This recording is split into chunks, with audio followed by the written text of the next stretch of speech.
What's going on, guys? It's me, Cam, again. Got another video I'm reacting to today, and I think this is a good video for a lot of people to go try and watch. I'll be linking it obviously in the comments and the info section below this video. But this is for all my followers who possibly haven't seen this guy or heard from this guy. So it's a video from Kruzer, and the video is the guide for beginners going into marathon. And since the playtest is literally tomorrow, let's go. I'm gonna make this video. I'm just gonna react. I'm probably not gonna react a lot. I'm probably just gonna watch it because like he is definitely more in depth than I am. So if you want marathon stuff, this guy's been putting out stuff for a while. I actually didn't realize that this guy was like a big Destiny guy until like a couple weeks ago. I just follow him for marathon information, but he has his own page. He's just Kruzer. He has his whole bunch of marathon stuff. So definitely go give him a check out if you want to catch up on marathon details and be up to the latest and greatest shit there. But anyway, we're going to go ahead and start watching this video. So let's kick back and enjoy. Alright, what's going on, guys? My name is Paul, but you guys can call me Kruzer. With Marathon Server Slam on the 26th, I wanted to make a video because I know a lot of players will be giving an extraction shooter game a try for the first time. And then on the flip side, I know a lot of experienced extraction shooter players from like Arc Raiders, Tarkov, Delta Force, players who will be playing Marathon that aren't familiar with Bungie's build crafting. So in this video, I'll explain the basics of Marathon, like the core fundamentals and the significance of every runner's stat and item. And I'll let you know what to focus on day one of the Server Slam, plus some beginner tips for some of you extraction shooter noobs out there. This info and all the tips I provide in this video should make your Marathon Server Slam a better experience and also help ensure that you reach level 30 so you can unlock the Server Slam, exclusive cosmetics, and the rewards when Marathon launches. In the description, there will be a timestamp to specific topics so you can go through them. Make sure you guys share this video with your squad so you can all be prepared on the first day of the playtest along with the full release of the game. If this video is helpful and you want more Marathon content similar to this in the future, leave a like to help boost the video and remember to subscribe. So if you looked into Marathon at all, you know about the runners. There are 6 runners: Vandal, Assassin, Destroyer, Recon, Triage, and Thief.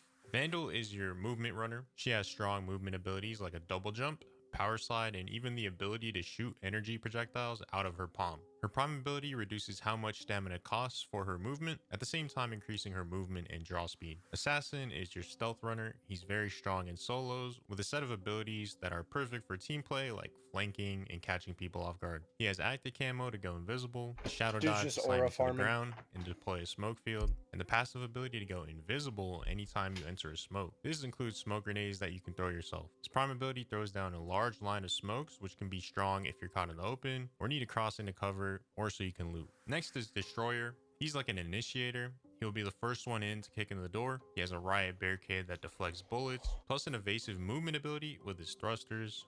Along with the thrusters, he has the ability to tactical sprint by double tapping your sprint button, which costs more stamina in exchange for faster sprint speed. His prime ability is called Search and Destroy, which will shoot homing missiles out of his shoulder mounted missile pods. Then we got Recon, who is your info runner. She has a tracker drone that you can throw down to nearby enemies and they will explode. The explosion overheats them, which takes their stamina away. She also has a passive ability that warns you if an enemy pings you. And when she cracks an enemy shield, it will cause the enemy to leave behind a holographic trail. This makes it easier for you to track them. Recon's prime ability is like Bloodhound from Apex Legends. She releases a sonar pulse that pings enemy locations in her radius.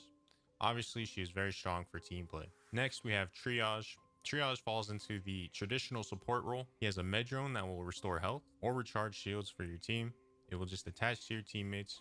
And additionally, I feel if like you're triage knocked is going to be down, the Medrone will mandatory prevent you in from bleeding trios. out. The Medrone also has the ability to share medical consumables between teammates, so multiple teammates can heal at the same time. Triage also has the ability called Battery Overcharge, which will divert stamina to boost the performance of his weapons. So while this is active, Volt weapons will EMP enemies after you crack their shield. His prime ability is called Reboot, which can revive teammates or EMP enemies. The 6th runner is Thief. So her prime ability is a pickpocket drone, which you can fly. It can steal people's loot, and you can get a lot of info with it. She has a grapple. You aim it in the air and it will propel her forward. She has an X-ray visor, which highlights hostiles and containers in the color of the most valuable item they're storing. Containers are revealed through walls, but enemy runners require line of sight. When you aim at an enemy for a short time, it hacks their optics, disrupting their vision until you look away. Now, she has a passive trait called the Finer Things, which gives her increased weapon handling and accelerated grapple device recharge based on the number of items in her bag. So the more loot you have, the faster you'll get your grapple back and the faster your weapon handling will be. And then last but Loot not least, there's goblins Rook. He's a rejoice. scavenger, so he has a bare default loadout. You don't risk anything by loading into a run with Rook. He has a very basic ability that masks himself from AI bots. The point of Rook is to bounce back, scavenge, and fight risk-free. Marathon has something no other extraction shooter has, which is build crafting. Build crafting has become one of Bungie's expertise in the past few years with Destiny 2, and it carried over to Marathon. So there's 4 major components that will alter how you can put builds together in Marathon, and those are runner cores, implants, runner stats, and weapon chips. I actually use a website called marathonguide.com, which will help visualize what builds you can put together and an overall view of the runners, their abilities, and their stats. So let's talk about the runner core. I'll probably be checking that out as well. I don't know if it has like everything up to date. Like I don't think we know, and I don't think anyone in the API can go in and look at like all the different cores yet. I have to check it out. But if it already has all the things, we could literally start build crafting right now, which would be kind of cool. But also, I kind of want to like be surprised if I get a gold core. So I guess we'll see. I'll go check it out in a little bit. Cores. Cores are the heart and soul of build crafting a marathon. Each runner has their own unique set of cores, and you can equip 2 cores at a time. These runner cores are items that directly affect and change whichever runner's abilities you're playing as. So for example, for me, I'm planning on playing a lot of Vandal, and Vandal has a core called Microjet Efficiency Package. This core gives her an extra charge for her microjets, which gives her the ability to triple jump instead of just double jumping. This is just one core. You can have a second core equipped.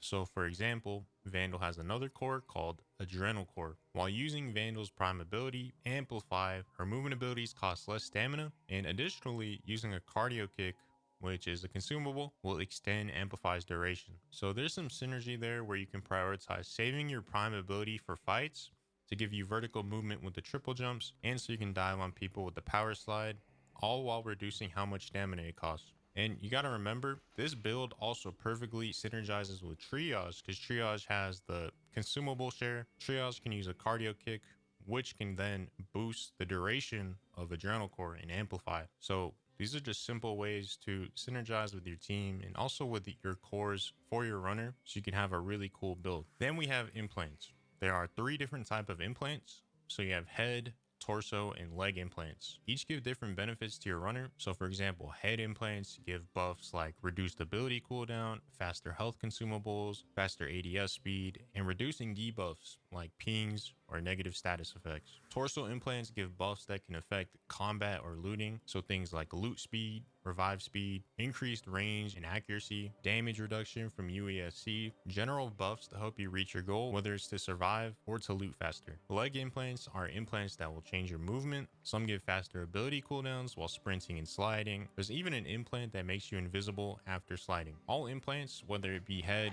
torso, or leg implants, will give you a stat boost. Some will give extra benefits, but these tie perfectly in with stats. Your runner's stats provide intrinsic value, and there's 13 stats: heat capacity, agility, loot speed, melee damage, prime recovery, tactical recovery, self-repair speed, finisher siphon, revive speed, hardware, firewall, fall resistance, and ping duration. They're all pretty self-explanatory. Heat capacity is your stamina, agility is your base movement speed, loot speed reveals the loot faster when you're in bags and containers, melee damage is your melee damage. Prime recovery is your prime ability cooldown. Tactical recovery is your tactical ability cooldown. Self-repair speed is your health and shield recharge speed. Finisher siphon is your shield recharge after performing a finisher on a downed runner. Revive speed is how fast you can revive someone. Hardware reduces the duration of status effects applied to your runner's physical chassis, like immobilize, overheat, and toxin. Firewall reduces the duration of status effects applied to your runner's electric system, so that's things like EMP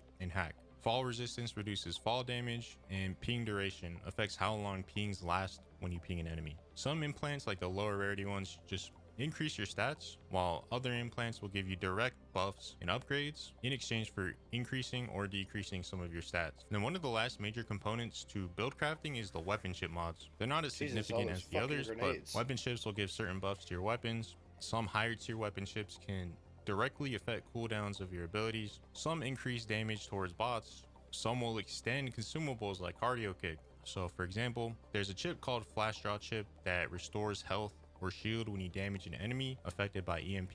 Now this synergizes perfectly with Triage because he has his battery overcharge ability, which EMPs enemies after cracking their shield. Pair that with one of his cores called high voltage that reduces the cooldown of battery overcharge after defeating an enemy affected by EMP.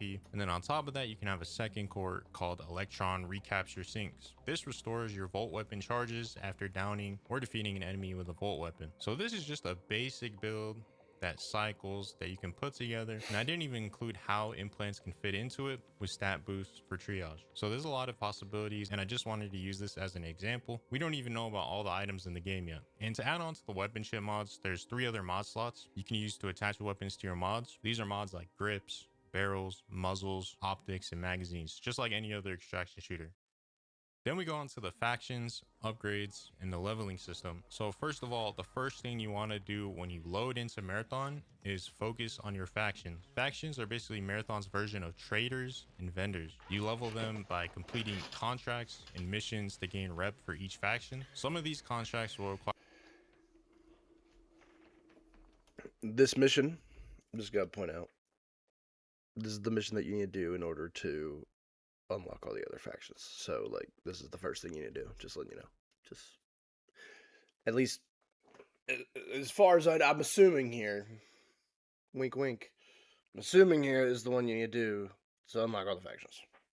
you to find materials around the map and exfil with the materials successfully. Some of the contracts will require you to search for something on the map and activate something on the map, but you will have to exfil successfully to complete them. This is where a lot of experienced extraction shooter players are going to thrive because, you know, this is pretty basic in every single extraction shooter. Then we got the upgrades. So after you get your faction reps and after you level up your faction, you unlock upgrades for the faction. So you can then upgrade the factions with credits or materials. The more you level a faction, the more upgrades you can unlock. So these are upgrades like permanent stat boosts, additional vault space, additional weapons, and items that you can buy in the black market. You'll want to focus on leveling up your factions because these upgrades will help you with combat, organization, and quality of life, and so you can enhance the gameplay loop. This will make it easier to bounce back after losing everything when you die, and it will also help you build a bigger, stronger vault. There's 6 factions in the game: Cyber Acme, New Caloric, Traxxas, Sekiguchi, Arachne, and Mida. Now, last but not least, during the server slam, you'll want to hit level 30. So when you hit level 30, you get extra rewards in the full game. One of the best rewards being the deluxe base backpack. It's also important to note that there is level-based matchmaking, at least from what we know so far. So